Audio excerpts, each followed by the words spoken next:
आज म बनाउँदैछु दही र आलुको तरकारी। त्यसमा दही लिने 1 कटौरा सानो, अनि त्यसमा नुन राख्ने, थोरै बेसार राख्ने, अनि रातो खुर्सानी राख्ने, धुलो खुर्सानीको धुलो। त्यसपछि त्यसलाई मोल्ने राम्रोसँग।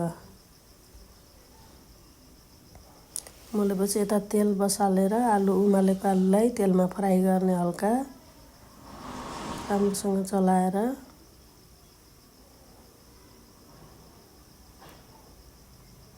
अनि हल्का रातो भएपछि त्यसलाई निकालेर अलग प्लेटमा राख्ने। अनि थोरै जिरा राख्ने, थोरै हिङ राख्ने, अनि थोरै अदुवा खुर्सानी राख्ने,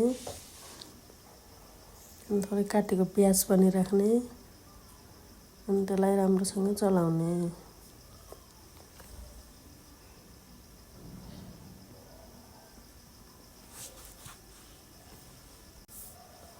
त्यसपछि घोलेको दहीको घोल राख्ने, त्यसलाई चलाउने। त्यो फाट्छ, त्यसलाई सानो ग्यास बनाएर चलाइराख्ने त्यो नउम्लिँदासम्म।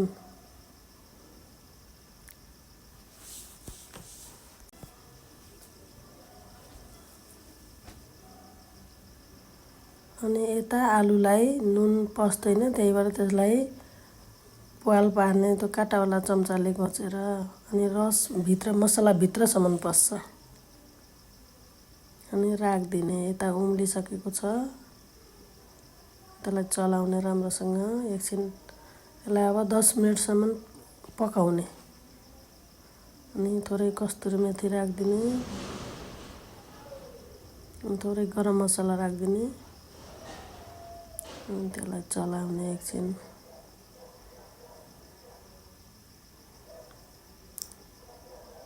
अनि थोरै पानी राखिदिने त्यसमा।